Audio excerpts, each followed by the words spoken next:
Hi guys, welcome back. My name's Doug, and this is the fifth video in my series of tutorials on basic processing of astro images in Photoshop. And this one is to do with curves, just about the most useful tool in your armory of tools that you have available to process these images. And this is using curves in adjustment layers. Now we are where we left off. We've got one levels adjustment layer over here, as you can see. So I'm going to get straight into it and add a curves adjustment layer, which is the next thing we want to do. There you go. Oh, you probably can't see this, it's very grey, but the histogram is fractured because it doesn't take into account the adjustment below. So I'm going to click on that button there, as I mentioned previously, and that adjusts the histogram. So that's what the histogram currently looks like. Okay, I'm going to zoom into this box so that you've got a clearer view and then explain what this is all about. There you go. Now, as before, I've got part of the image displayed. Probably less needed in this particular tutorial because as I make adjustments in curves, it's going to have more impact on the galaxy rather than the surrounding sky, so you won't see much. But we'll zoom out again later and you can see the effect that the adjustments I've made has had on the image anyway. Okay, this is the curves panel. And we've got at the moment we've got a straight line going from the bottom left hand corner to the top right hand corner. The bottom left hand corner is the black point and the top right hand corner is the white point. And you can see the histogram all piled up near the black point, which is as it was when we saw it in levels. Now, curves, the way this works, as I'm explaining this, you'll get the idea of why they call it curves. I'm just going to click on the line. That adds a point, as you can see. While that point's black, you can adjust it. So if I move that up just by clicking and dragging, it forms a curve, as you can see. If I put another point there and bring that down, say, it adjusts the curve. But always put another one up there, bring that down. It's a curve. Nice smooth curve. And the reason it's a nice smooth curve is the transition from one tonal value to another in your images tends to be a fairly sort of smooth, gradual transition. You don't have any sudden transitions from black to white. I mean, you may do in sort of a terrestrial image, but you tend not to in these sort of images. So it's best to keep this as a nice smooth curve as you make adjustments to it.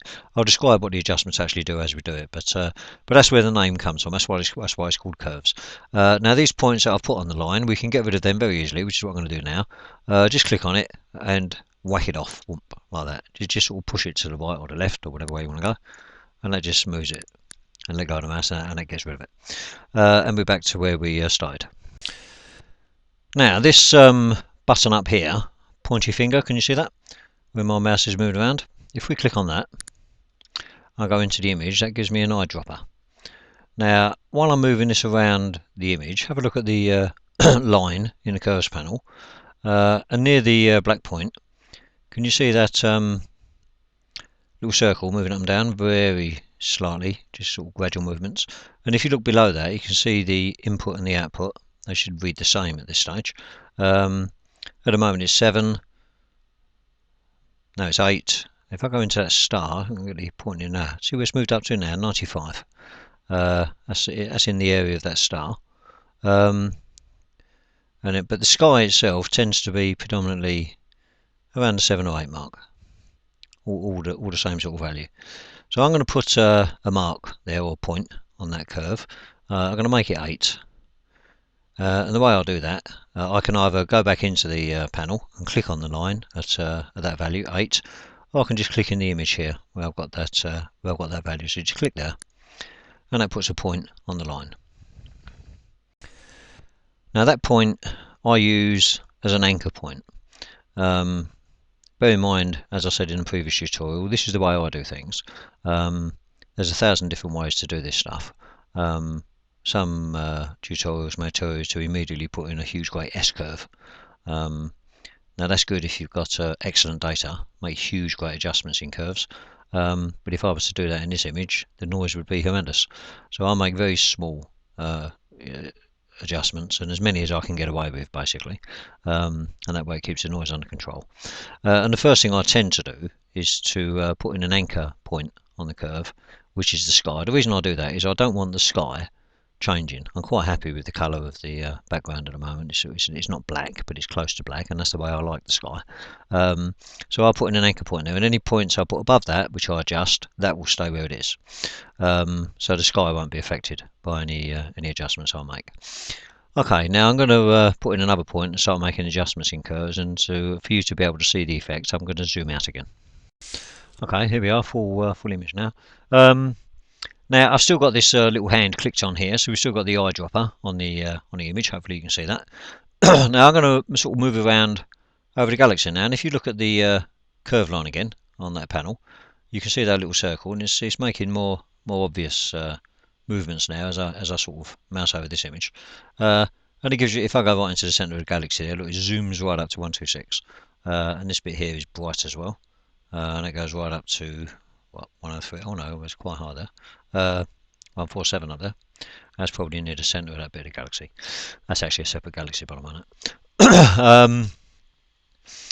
So yeah, there's a whole range of values in the actual galaxy itself, but I do know that there are bits sort of around the galaxy that well, you can see one there. If you look at the panel now, you can see that little circle is right close to that anchor point I put in. So there is information there that we need to sort of bring out if we can.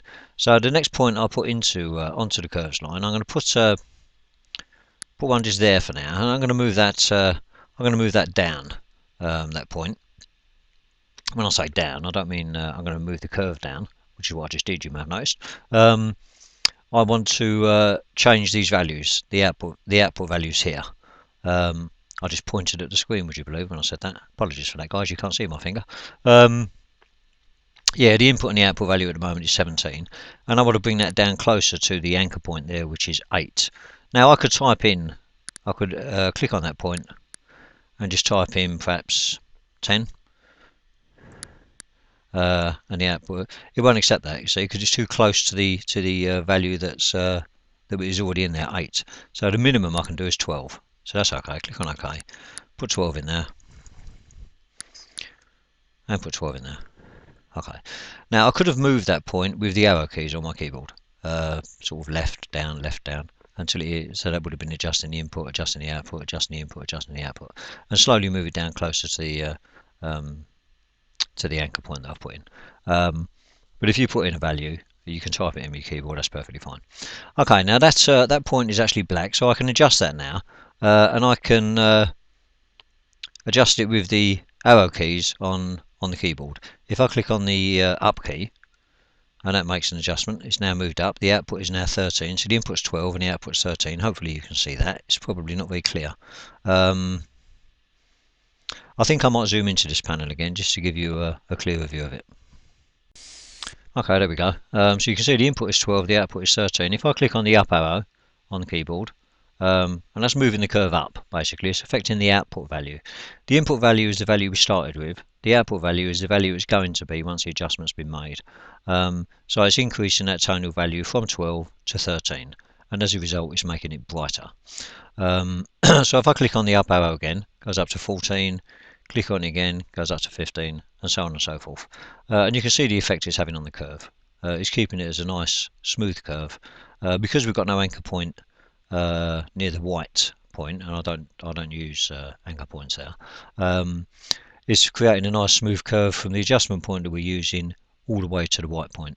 But because the black is anchored, this one here, it's not affecting what's below that. In actual fact, there is a slight effect. There is a slight down curve between the black, the anchor point I put in, and the black point. There is a very slight down curve.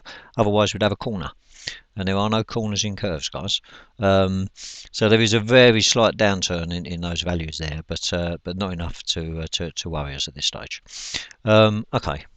Now I've zoomed out again, guys, so you can see the whole image. I'm going to click on that adjustment point we made, the second one. If you keep your eye on the image, I'm going to go back down to the line, so I've just moved it, the curves line is now straight again, as we started. And if you look at the image as I move that point up, you'll see the galaxy slowly getting brighter.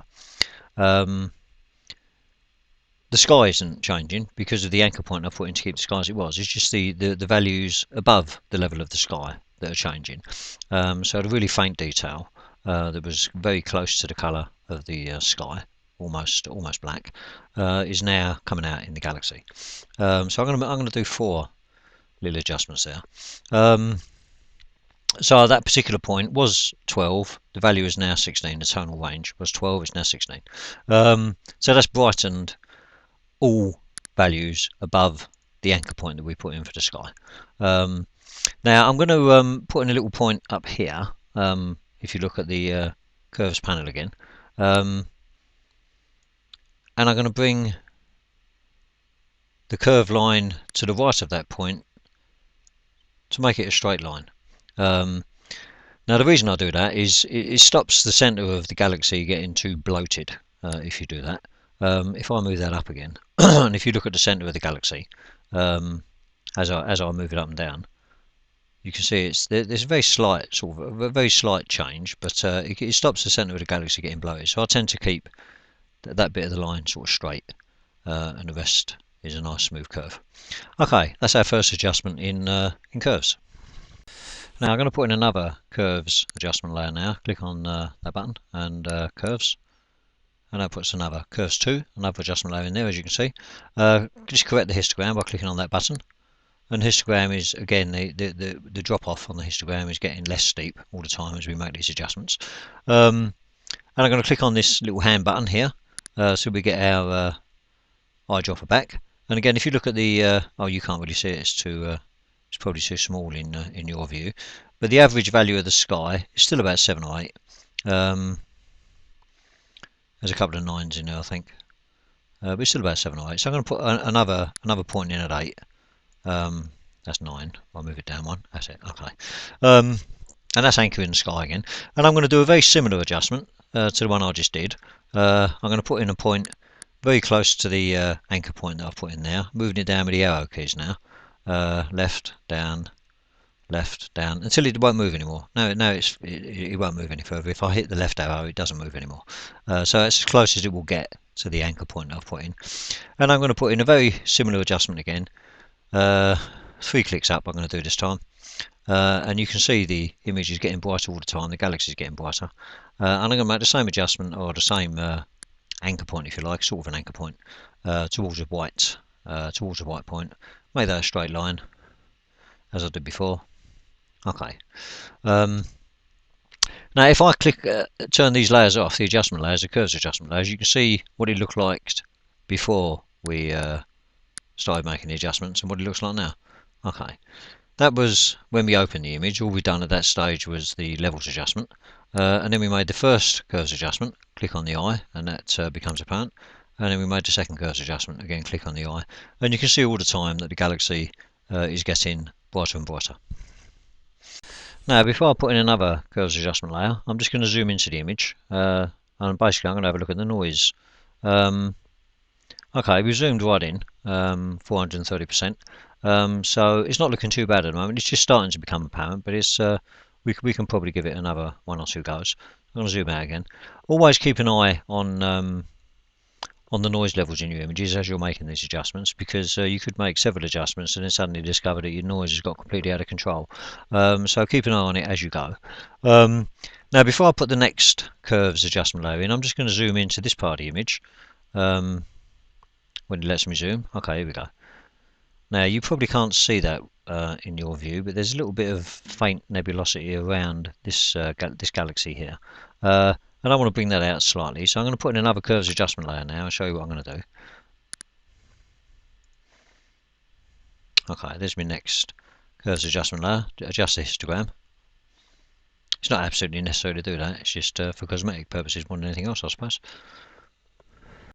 Now, I do know there's some faint nebulosity in this area here, which I'd like to bring out. So I'm going to click on this hand symbol again, and just move that around the area of sky close to that nebulosity. In 7 or 8 again, so we'll put the point in at 8 there. Okay. Now, if I move the eyedropper around here, this nebulosity area, where I know there's nebulosity, if you look at the panel, you can see the little circle moving up and down around that region. It's about sort of 15, 16. So I'm going to put a mark in there, And I'm going to move that up slightly with the arrow on the keyboard. And the whole of the galaxy is getting brighter, but I don't necessarily want to do that for now. I don't want to make the galaxy brighter. I'm just trying to bring out this area of nebulosity here. So I'm going to give that one more click, and then I'm going to bring the rest of the points. And I'm moving the eyedropper over the galaxy area. You can see where it is on the curves panel, that little circle moving up and down the line. So I'm going to put a point in about there, and I'm just going to bring that down, because I don't really want the whole galaxy affected for this particular adjustment. I just want to bring out that nebulosity slightly. Now if we click on the eye for that layer, just make it visible and invisible. That's how it was before, and that's how it is now. And you can see that nebulosity has come out a little bit, but the galaxy has not been too badly affected. Okay. Now you may also want to improve the contrast between these areas of the galaxy here, between the lighter bits and the darker bits. So we could put in another curves layer. There. Adjust histogram again. Okay. And take a click on the hand. Take a reading from this area, and that's around the 50s. Put in a mark about 53. So that's the approximate reading of that area. And then this lighter area is quite a fair bit lighter, as we can see. And I'll put in a point about there. So what that's going to do, if I move this one, it's going to sort of fairly well anchor this point. So any values below this won't be badly affected. There will be a slight downturn in the curve, which you'll see as I move this one up. So I'm going to click on the second point again, move it up slightly. And there is a slight downturn in the curve below the anchor point, if you can see that. It's probably a little bit, probably not very clear in your view. But again, if we click on the eye for that particular adjustment, you can see that the contrast between the light and dark areas in the galaxy there has improved with that curve.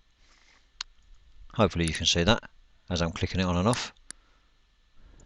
Okay, so that's our fourth curves layer now, and I think I'm actually going to leave it at that. I'm not going to make any more curves adjustments. I'm going to do a few other things now. Now I'm going to zoom out again so that you can see the whole image.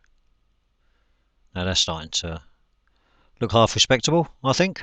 Okay, now hopefully you've got the idea of what's possible with curves. The thing to bear in mind is always to keep a nice smooth curve. Don't make any sharp corners or anything like that, or anything even resembling a sharp corner. You want a nice smooth curve, and it keeps the tonal values in your image from one tonal value to another nice and smooth and gradual. And always, you know, even if you're making slight adjustments like the last one we made there, where we were trying to improve the contrast between little parts of that galaxy, always keep an eye on the whole image, because that will have an impact on the whole image. There are things you can do about that. You can mask bits of the image or select different parts of the image, but that's going to be the subject of a later tutorial. I'm not going to get into that now. So hopefully that's given you an idea of what curves does. It's an extremely useful tool, very powerful, and what I suggest you do is play with it. When you've got your own images, just open curves, play with it, make adjustments here and there, and see the effect it has on your image. And you may find better ways to do these things. Okay. Now before we go any further, and that's basically the end of this tutorial, because I think this is getting rather long, if you look at your layers down here, we've now got loads of layers there. Not a good idea to build up too many layers, because it makes the file size enormous, and also makes the machine a little bit slow. It certainly does mine. So once you're happy with the adjustments you've done, if you're not going to want to change them, and if you're quite happy, you can flatten the image, and basically what that does is it reduces all those layers down to the background. And the way you do that is you go up to layer, down the bottom there, flatten image, and now if you look at the layers panel, we've just got the background. So we flatten the whole image again, but it retains all the information, all the adjustments that we've made. Okay, now the next tutorial is going to be on finishing off, if you like. And we're going to do things like noise reduction, sharpening, tweaking the colour slightly with match colour or saturation, and a few other bits and pieces like that, maybe a bit of luminosity as well. So this is just adding the finishing touches, and that's all a matter of personal taste. You'll know when you've is a tendency, hell of a tendency to over process these images, so don't go too far.